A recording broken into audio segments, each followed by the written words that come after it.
NEET paper leak के खिलाफ शुरू हुआ आंदोलन अब राजनीतिक टकराव का नया मैदान बनता जा रहा है। क्या छात्र आंदोलन की आड़ में हिंसा और अराजकता फैलाने की कोशिश हुई?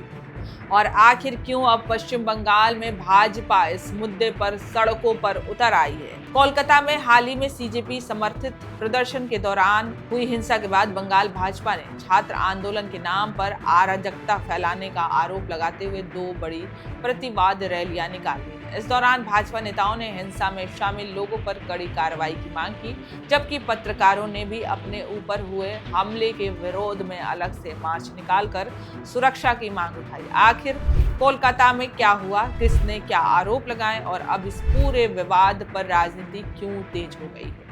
आइए विस्तार से समझते हैं। नमस्कार, मैं हूं आपके साथ गरिमा शर्मा और आप देख रहे हैं इंडिया.com। पश्चिम बंगाल में नीट पेपर लीक को लेकर सियासत अब और तेज हो गई है।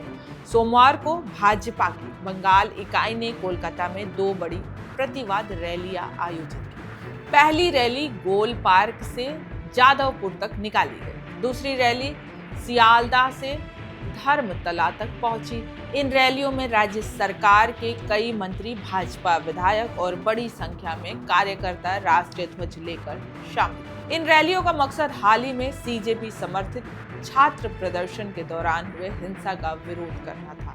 गौरतलब है कि पिछले शुक्रवार को कोलकाता में हुए प्रदर्शन के दौरान पुलिस पर बोतलें, जूते और पत्थर फेंके जाने के आरोप लगे थे। इस हिंसा में कई पत्रकार भी घायल हुए थे और उनके साथ मारपीट की घटनाएं भी सामने आई। रैली के दौरान भाजपा नेताओं ने आंदोलन की आड़ में हिंसा फैलाने का आरोप लगाया। उद्योग मंत्री तापस राय ने कहा, नीट आंदोलन के नाम पर देश विरोधी नारे और अराजकता किसी भी कीमत पर स्वीकार नहीं की जा सकती। उन्होंने दावा किया कि कांग्रेस शासन के दौरान भी कई बार प्रश्न पत्र लीक हुए थे, लेकिन इस तरह की हिंसा नहीं हुई। उन्होंने मांग की है कि हिंसा में शामिल लोगों की पहचान कर उनके खिलाफ सख्त कानूनी कार्रवाई की जाए।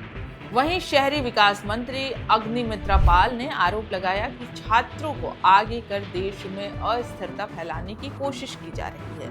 उन्होंने कहा है कि पुलिस और मीडिया निशाना बनाना किसी भी लोकतांत्रिक आंदोलन का हिस्सा नहीं हो सकता। भाजपा विधायक सजल घोष ने भी सवाल उठाया है कि यदि हिंसा में शामिल लोग छात्र थे तो उन्होंने कानून हाथ में क्यों लिया। उन्होंने विपक्षी दलों पर इस पूरे मुद्दे को राजनीतिक रंग देने का आरोप लगाया। प्रतिवाद रैली के दौरान प्रधानमंत्री के समर्थन में नारे भी लगाए गए। साथ ही भाजपा नेताओं ने कहा कि आंदोलन के नाम पर हिंसा करने वालों को बख्शा नहीं जाना चाहिए। जानकारी के मुताबिक मंगलवार को राष्ट्रीय स्वयंसेवक संघ से जुड़े संगठन भी कोलकाता के इस मुद्दे पर अलग से रैली निकाली।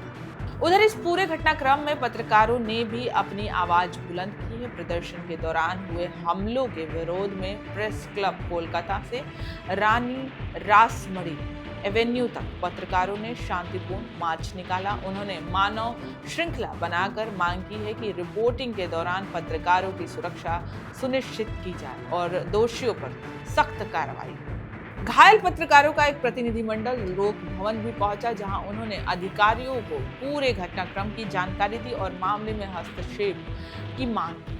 हालांकि उस समय राज्यपाल RN रवि वहां मौजूद नहीं थे। कोलकाता की ये घटना अब केवल नीट पेपर लीक या छात्र आंदोलन तक सीमित नहीं रह गई है, बल्कि ये कानून व्यवस्था, राजनीतिक आरोप प्रत्यारोप और मीडिया की सुरक्षा जैसे कई बड़े सवाल भी खड़े कर रही है। एक तरफ भाजपा आंदोलन के नाम पर हिंसा का आरोप लगा रही है, तो दूसरी तरफ विपक्ष और छात्र संगठन अपने अपने दावे कर रहे हैं। अब सभी की नजरें इस बात पर होंगी कि हिंसा की जांच किस दिशा में आगे बढ़ती है, दोषियों पर क्या कार्रवाई होती है और क्या इस पूरे विवाद के बीच नीट और शिक्षा व्यवस्था से जुड़े मूल मुद्दों पर भी कोई ठोस समाधान निकल पाता है।